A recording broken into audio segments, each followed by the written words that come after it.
예수님은 우리에게 새 계명을 주시겠다라고 말씀하시면서 서로 사랑하라고 명령하셨습니다. 이 말씀은 요한복음 15장, 오늘 우리가 15장을 보고 있는데 15장에 나온 말씀은 아니고요. 13장 34절에 있는 말씀입니다. 새 계명을 너희에게 주노니 서로 사랑하라. 내가 너희를 사랑한 것 같이 너희도 서로 사랑하라. 계명이 없었던 것이 아닌데요. 예수님께서 새로운 계명이라 하고 주시면서 그것은 바로 서로가 서로를 사랑하는 것이라고. 그런데 그 사랑이 어디서부터 나오냐면 예수님께서 우리를 사랑하신 것 같이 우리도 그렇게 서로 사랑할 수 있어야 된다라고 제자들에게 명령하셨습니다. 오늘 본문의 말씀도 사랑에 관한 이야기를 하고 있습니다. 그래서 오늘 본문 말씀 9절부터 보았는데요. 아버지께서 나를 사랑하신 것 같이 나도 너희를 사랑하였으니 라고 말씀하십니다. 그러면서 나의 사랑 안에 거하라 주님이 우리를 부르시죠. 그러니까 요한복음 13장 34절 새 계명을 우리에게 주신다라고 말씀하시면서 서로 사랑하라 하셨을 때 그 사랑이 예수님께서 우리를 사랑하신 것 같이 사랑하라 하셨고요. 오늘 본문의 말씀에 보면 아버지께서 나를 사랑하신 것 같이 너희도 서로 사랑하라. 그러니까 우리는 예수님이 우리를 사랑하신 것처럼 우리도 사랑해요. 근데 예수님이 우리를 사랑하신 것은 하나님이 우리를 사랑하신 것처럼 사랑하신다는 거예요. 그러면 결국은 우리가 이 땅에서 서로 사랑하는 것은 곧 하나님 아버지의 사랑을 본받는 것이다 라고 말할 수 있습니다. 우리가 하나님 아버지의 사랑을 본받는다 라고 하는 것은 바로 하나님은 사랑이시다라고 하는 것을 새롭게 깨닫게 됩니다. 하나님은 사랑이시고 교회도 사랑이고 기독교는 사랑하고 그리스도인들은 서로 사랑하며 사는 사람들이다. 누가 뭐라고 하지 않아도 세상이 그렇게 인식하고 있습니다. 우리가 이것을 부담스럽게 받아들일 것이 아니라 사랑은 하나님께로부터 시작되는 것이구나. 교회를 보고 일반 사람들이 교회 가면 참 사랑해. 교회는 사랑을 되게 중시하고 있어. 그래서 교회 이름도 사랑의 교회라고 하는 것들이 되게 많잖아요.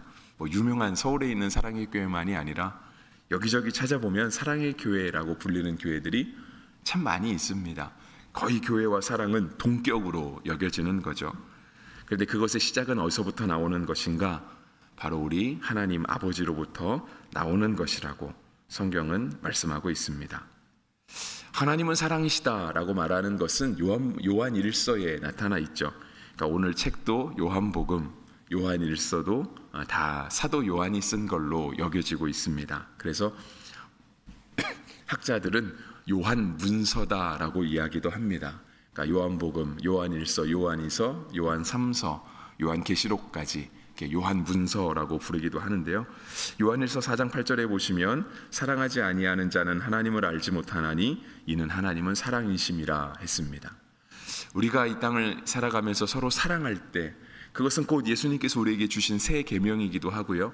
그 사랑의 출발점은 곧 하나님으로부터 시작되는 것인데 요한일서는요. 사랑하지 아니하는 자는 하나님을 알지 못한다라고 이야기를 합니다. 그렇죠. 같은 논리이지 않습니까? 우리의 사랑은 우리에게 있는 것에서부터 시작하는 것이 아니라 하나님이 우리를 사랑하신 것부터 시작해요. 그렇기 때문에 우리가 이 사랑을 가지고 세상을 사랑하고 사람을 사랑하고 많은 것들을 사랑할 수 있다라고 한다면 우리가 자연스럽게 하나님께 속하였다라고 하는 것을 보여주는 것이죠. 우리는 곧 하나님을 아는 사람들이라고 하는 것입니다. 그것은 예수님도 역시 마찬가지셨습니다. 예수님도 하나님을 잘 아셨죠. 왜냐하면 예수님은 하나님이셨기 때문에 하나님을 모르셨을 리가 없습니다. 하나님과 예수님이 서로 잘 아신다는 것, 그리고 하나님과 예수님과 성령님이 삼위일체로서 서로가 서로를 잘 아신다는 것 자체가 예수님이 성령을 약속하신 부분에서도 드러났습니다. 서로가 서로를 잘 아시는 거예요. 그래서 예수님이 성령님께 성령님을 놓고 약속할 수 있는 거죠. 성령이 오실 것이다. 그리고 우리 하나님 아버지는 성령을 보내실 것이다. 서로가 서로에게 그렇게 역사하시는 모습, 서로가 서로를 잘 아는 모습이라고 할 수 있는 것입니다. 우리가 진짜 사랑하면 서로가 서로를 잘 알아가지 않나요? 근데 우리가 알매도 깊이가 있잖아요. 어떤 사람은 이렇게 필요에 의해서 이렇게 겉으로만 아는 사람이 있죠, 그죠? 그래서 우리가 잘 맞춰주는 사람이 있습니다. 저 사람은 저 정도까지만 맞춰주면 돼. 그러면 저 사람 기분 좋아. 저 사람에게는 저 정도만 맞춰주면 일이 잘 될 수 있어. 우리가 모든 관계를 다 깊이 알지는 않지만 그래도 다 아는 것에서 시작하는 거예요. 그렇기 때문에 우리가 일상을 살아갈 수도 있고 일이 진행되기도 하고 그런 거죠. 그런데 정말 깊이 알아야 되는 사이가 있습니다. 그러니까 진짜 사랑하는 사이는 깊이 알아야 되는 거예요. 그리고 그 깊이 알아가는 것을 그 누구에게도 빼앗기고 싶지 않죠. 예를 들어 그거예요. 우리 가족을 나보다 더 깊이 아는 사람이 있다. 이거는 말이 안 되는 거잖아요. 그리고 거기에서부터 질투가 올라오죠, 그죠? 내가 제일 깊이 알아야 되는데 나보다 우리 가족을 더 잘 아는 사람이 있다. 이러면 막 시기와 질투가 올라오는. 이건 말이 안 되는 거기 때문에 그렇습니다. 우리는 예수님을 그렇게 깊이 알아야 되는 사이인 거예요. 다시 말하면 우리는 예수님을 그렇게 깊이 사랑하는 사이여야 합니다. 그리고 그것은 너무 당연한 거죠. 주님께서 우리를 향해 사랑하라 명령하신 것, 그것은 물론 어렵습니다. 왜냐하면 사랑엔 어려움이 있기 때문에 그래요. 하지만 그것은 우리 성도의 당연한 모습이라고 하는 것입니다. 우리가 서로 사랑하면은요, 우리 가운데 기쁨이 충만할 것이다 라고 말씀하세요. 11절에 보시면 내가 이것을 너희에게 이름은 내 기쁨이 너희 안에 있어 너희 기쁨을 충만하게 하려 함이다 라고 했습니다. 그렇죠. 서로가 서로 안에 거하는 거잖아요.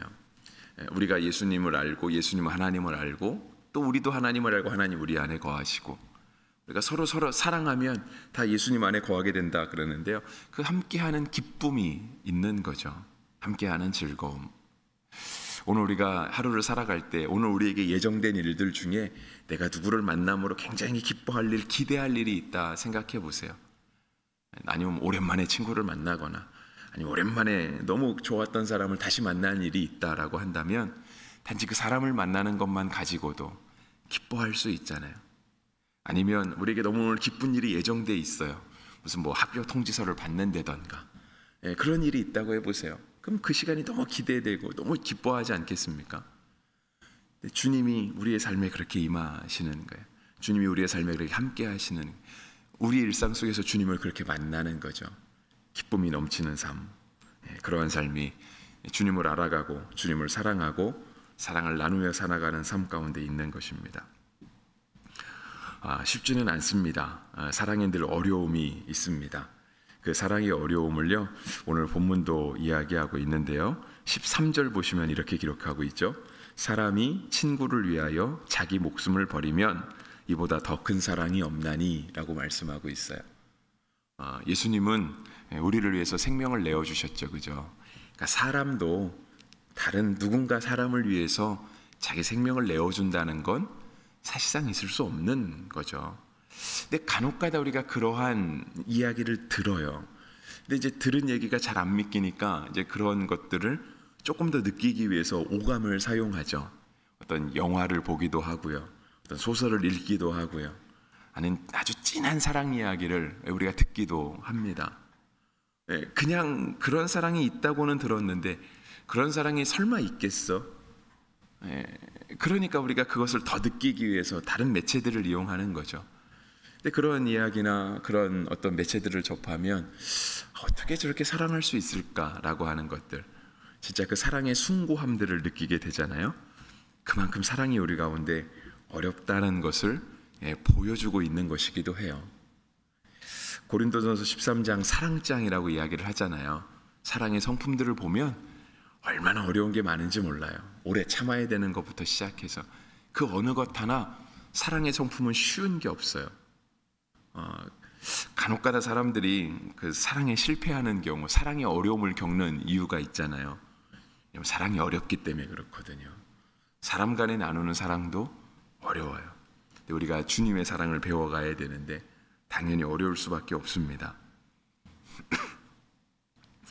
그런데 그 주님의 사랑, 그것을 배워가는 기쁨이 있다라고 얘기를 하시고요.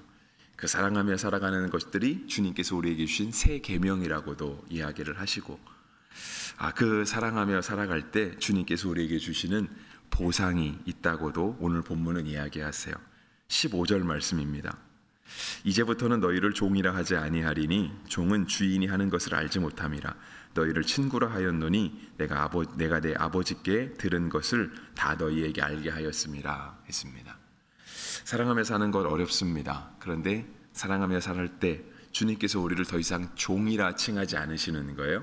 그러니까 주님이 우리를 지으시고 우리에게 명령하시고 우리에게 어떤 사명을 맡기신다고 해서 가서 이거를 해라, 그러니까 마치 주인이 종에게 뭘 시킨 것처럼, 안 하면 혼날 것처럼, 하지 않으면 그 보상이 따르지 않을 것처럼 그렇게 여겨지지만, 우리가 주의 명령을 제대로 행하고 정말 그 뜻대로 살려고 노력할 때 주님이 우리에게 주시는 보상은 무엇이냐면 우리를 종이라 여기지 않으시는 거예요.